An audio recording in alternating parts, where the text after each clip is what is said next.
mercado en algún momento, y esto tiene que ver con la certidumbre, la tranquilidad o la incertidumbre, la intranquilidad coyuntural, que va más hacia el segundo lado que hacia el primero ahora, y que entonces el mercado puede estar buscando el techo de la banda, ¿no? Bueno, Carlos, contame, ¿cómo estás viendo esta dinámica eh, de las últimas semanas, ¿no? Donde el dólar eh, asciende y, bueno, también hay una situación donde, de alguna manera, el gobierno no tiene, o el Banco Central no tiene dólares en las reservas, y está el gran interrogante del segundo semestre, ¿no? Donde siempre la oferta de dólares disminuye notoriamente y parece que hay una demanda firme de dólares, ¿no? Que esto de comprar, si querés comprar campeón de Caputo, parece que, bueno, que hay muchos que están con esa tónica.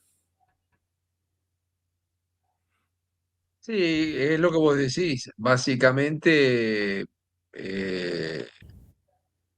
lo muy bueno ha pasado. ¿A qué me refiero? En términos de tranquilidad del mercado cambiario, ¿no? Digo, el fuerte ingreso del desembolso inicial del Fondo Monetario Internacional, 12.000 millones de dólares de un acuerdo de 20.000 millones de dólares.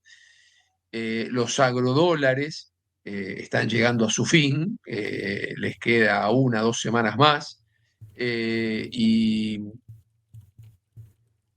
eh, y básicamente estas cuestiones están llegando a su fin, y lo que empezás a tener es la cercanía de las elecciones con los procesos de dolarización de carteras que se dan siempre en la cercanía de elecciones. Digo, más allá de algunas cuestiones coyunturales, como puede ser eh, el tema de YPF, como puede Mm. ser el tema del famoso informe en su momento de JP Morgan, que son cuestiones coyunturales esas, ¿no?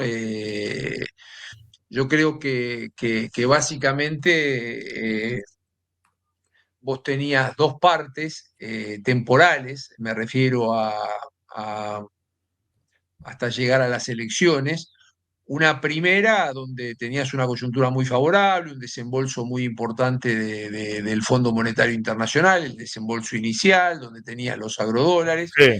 y ahora básicamente eso empieza a desaparecer, eh, y empieza a aparecer la etapa bien cercana a las Mm. elecciones, que en la Argentina se caracteriza por una dolarización de carteras. Tenés una banda de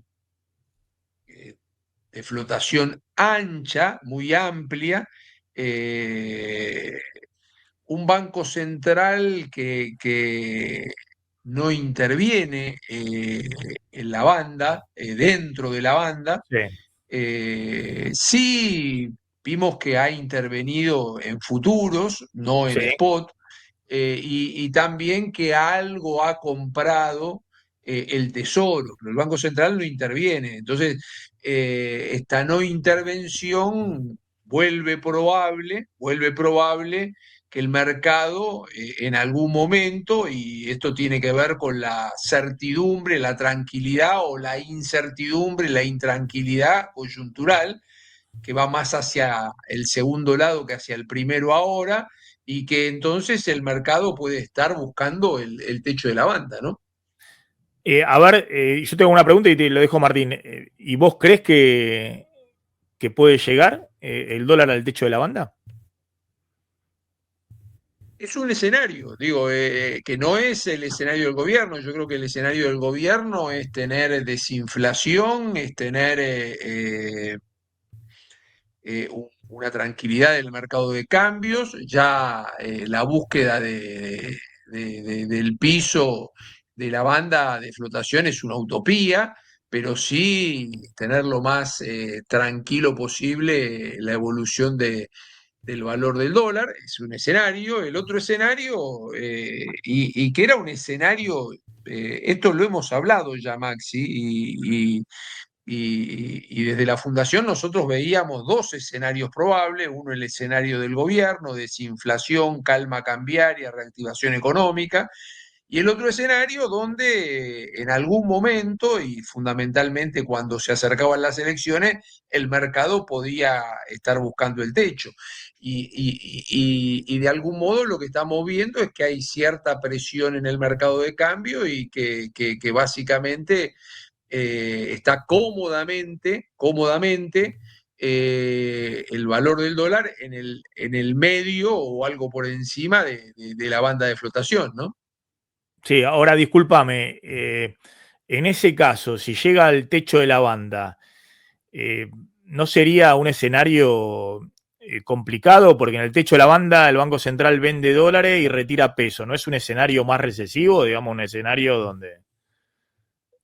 donde la cosa, en vez de funcionar de manera virtuosa, la cosa funcionaba virtuosa en el piso de la banda, ¿no? El Banco Central compraba dólares para la reserva, emitía pesos. En el techo de la banda, el Banco Central vende dólares que no tiene, que son, no sé, los dólares del FMI, y retira pesos. Sí, convengamos que, a ver, nosotros vemos que el esquema de banda de flotación sin intervención del Banco Central dentro de la banda, eh, claramente te puede generar esta volatilidad de la amplia banda de Sí, flotación, pero también es como que en principio cuando hacemos el análisis de Fundación Capital, que es un análisis donde por un lado miramos la oferta potencial de dólares versus la demanda potencial de dólares, y ahí es como que la probabilidad de corrida cambiaria es baja. Entonces, yo lo que te estoy diciendo es, el mercado tiende a buscar el techo de la banda, no vemos un espacio para una corrida, aunque sí es justo reconocer que se ha complicado un poco la coyuntura y fundamentalmente en el frente donde el gobierno tenía más fortaleza, que es en el frente fiscal, con todos estos proyectos que salieron, la segunda media sanción en el Senado, algunos tuvieron su primer media sanción en el Senado, y que implicarían un costo fiscal importante. Digo, venimos hablando desde hace mucho tiempo, Maxi, en que el gobierno tiene que acumular más reservas, venimos hablando hace mucho tiempo en que el gobierno tiene que tener un mix de tipo de cambio con productividad que sea más sostenible. Ahora, claramente decíamos que si había algo que estaba fuerte era el frente fiscal y hoy por hoy empieza a tener cierta amenaza. Entonces, esto hace al incremento de incertidumbre. Ahora, en el análisis que yo te decía de oferta versus demanda potencial de dólares, te diría que hoy el Banco Central, en términos de oferta potencial de dólares, uno tiene los casi 40.000 millones de dólares de reservas brutas, 39.000 millones de dólares. mm, Eh, Hay que descontarle los 13.000 millones de dólares del swap con China, que es un derecho a pedir, no un derecho a usar, y por lo tanto no es oferta potencial de dólares. Eh, los 13.000 millones de dólares de encaje de los depósitos en dólares que tiene el Banco Central, también hay que sí. descontarlo, nos quedan 13.000 millones de dólares Eh, para lo que sería la oferta potencial de dólares del Banco Central, y la demanda potencial de dólares es de personas humanas. Digo, Car- son los plazos fijos y son los títulos que tienen las personas humanas, que son 19, 20 billones de pesos, con lo cual cuando comparamos la demanda potencial contra la oferta potencial de dólares, es como car- que eh, la posibilidad de corrida cambiaria es mínima. ¿Qué estás viendo desde el punto de vista eh, de la dinámica de lo que veíamos en la cuenta corriente, 2 puntos del PBI? Ustedes en la Fundación Capital fueron los primeros que dijeron, miren que esto se proyecta, en el acuerdo con el fondo estaba para este año 0,4% del PBI de déficit de cuenta corriente, ¿no? y va a ser 2 puntos del PBI. Esto para que tengan en cuenta qué difícil que es proyectar en la economía argentina, aún para el propio gobierno y para el FMI, porque esto lo firmaron en abril. En abril, a mediados de abril, estaban proyectando, nosotros mostramos, está ahí en la planilla del Fondo Monetario, en el Staff Report, que firmó con el gobierno, 0,4% del PBI. Es decir, le pifiaron por 5. Va a ser 2 puntos del PBI el déficit en Sí. cuenta corriente, 1,8, 2 puntos del PBI, vamos a ver cómo cierra.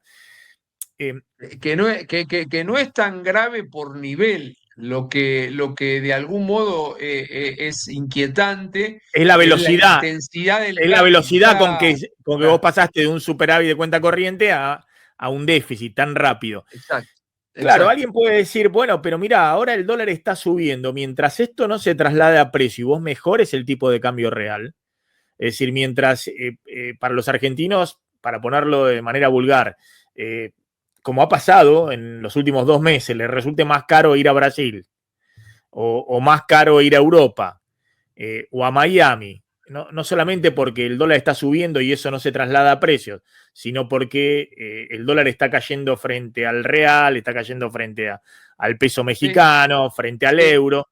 Bueno, y estás en una situación mejor si vos podés manejarlo. Vos ves que eso se puede acomodar suavemente, porque en la Argentina siempre que ha habido déficit de cuenta corriente relevante, importante, a diferencia de otros países que, bueno, se acomoda, el dólar sube, el dólar baja, se ha hecho de manera violenta, ¿no? Se ajusta de manera violenta, si no conseguís los capitales que ingresen y te financien ese rojo.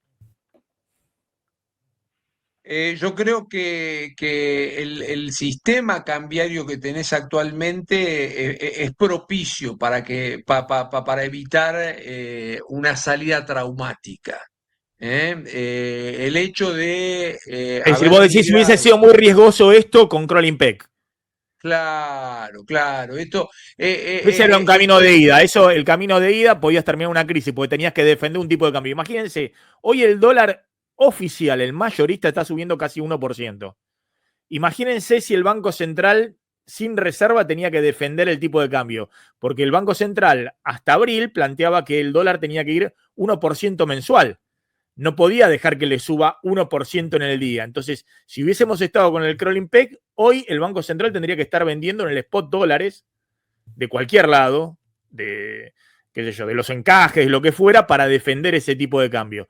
Obviamente, eso, o la semana pasada o la anterior, hubiese desatado una crisis, diciendo, no puede ser que el Banco Central esté perdiendo dólares de las reservas en el momento de mayor oferta de dólares de los exportadores.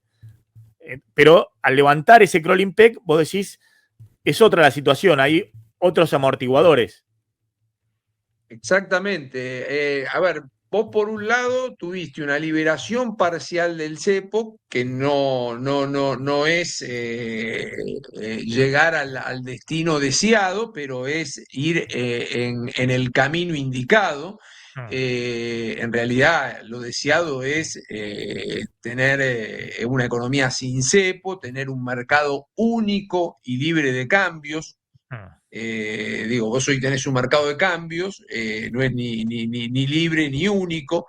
Eh, y el otro tema importante es que pasaste a un régimen de flotación que de algún modo también lo hiciste parcial. Hiciste una liberación de cepo parcial para personas humanas, no para personas jurídicas.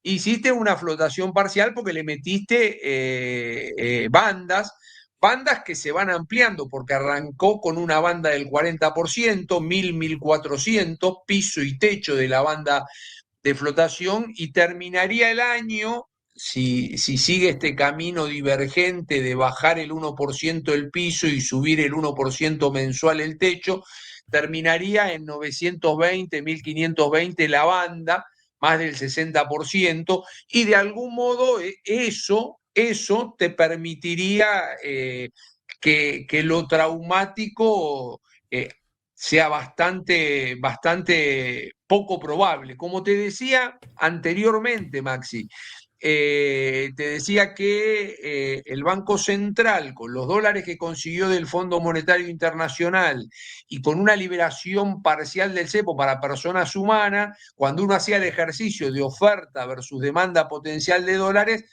bueno, es como que la probabilidad de corrida es muy baja. No te evita la volatilidad, que fue lo que también te dije cuando de algún modo nosotros planteamos como un escenario posible el hecho de que el mercado pueda estar buscando el techo, pero vuelvo al punto, me parece que el nuevo esquema cambiario de algún modo te vuelve bastante menos probable un episodio disruptivo en términos de lo que puede ser el mercado de cambio, a lo que le agregaría algo que es muy importante. La política fiscal y la política fiscal y la política monetaria son bien antiinflacionarias, más allá de las cuestiones heterodoxas, digo, de la política salarial y la pauta de que no te homologan más del 1% mensual, más allá de que los servicios regulados te lo van acomodando, igual hay recomposición de precios relativos. Digo, la política monetaria y la política fiscal son bien antiinflacionarias y en ese sentido me parece que no es lo mismo un esquema de flotación cambiaria con anarquía fiscal y monetaria que cuando vos Claro. tenés una política monetaria y fiscal sana, ¿no?